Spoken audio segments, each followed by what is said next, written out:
ఓకేనా?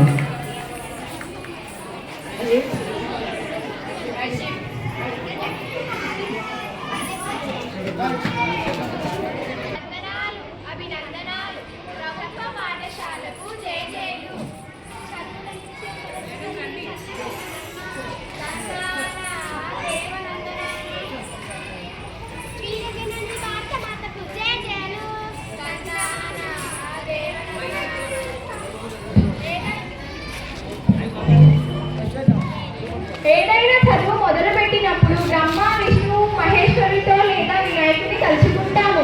కానీ నువ్వు చదువుల తల్లి సరస్వతి అని మొదలుపెట్టాము. ఈరోజు మనం ఏ కథ చెప్పబోతున్నాం?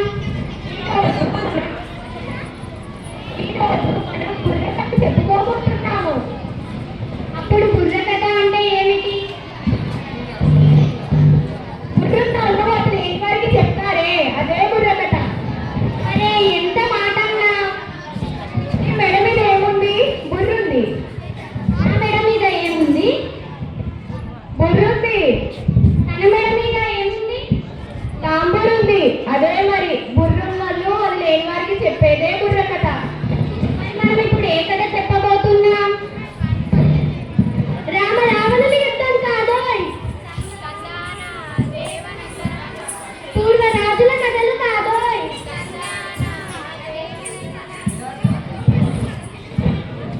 చెప్పినదంతా బాగుంది. ఆ కథ కాదు, ఈ కథ కాదు, మరే కథ? నువ్వు చెప్పదలుచుకున్నది ఏమిటో చెప్పరాదు, లేక ఊరికే కాలాయపన చేస్తున్నావా? ఈరోజు మరొక మంచి విషయం చెప్పబోతున్నాను. ఓహో, అందుకేనా మొదలు ప్రభుత్వ పాఠశాలకు జై జైలు అన్నారు. ఇక్కడ పిల్లలందరూ ఆనందంగా చదువుకుంటారు. ఎందుకంట? ఇక్కడ విద్యతో పాటు ఆటపాటలతో పాటు చదువుకుంటారు. ఈ విద్యాలయం ఎక్కడుంది? మన వరంగల్లోనే ఉంది. ఎంతో పేరు పొందిన విద్యాలయం. పేరు పొందిన విద్యాలయమా అంటే ఏమిటి? పేరు పొందిన విద్యాలయం అంటే కొత్తవాడలో నెలకొన్న పాఠశాల. వివిధ సౌకర్యాలున్న పాఠశాల. విద్యావంతులు ఉన్న పాఠశాల. అదే అదే గిరిమాచిపేట పాఠశాల.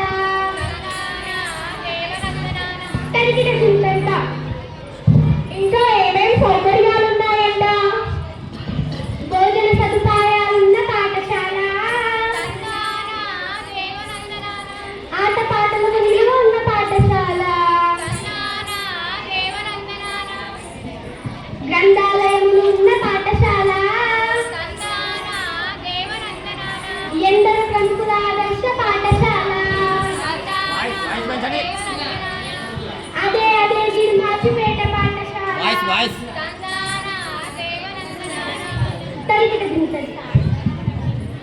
అందుకే అందరూ ప్రభుత్వ పాఠశాలలో చదవగలరు. చదువుకుంటే జీవితంలో పైకి ఎదుగుతారు. అందరూ ప్రభుత్వ పాఠశాలలో చేరగలరు లేదా చేర్చగలరు. అందరికీ తెలుగు భాష దినోత్సవ శుభాకాంక్షలు. ఇంకా క్రీడా దినోత్సవ శుభాకాంక్షలు.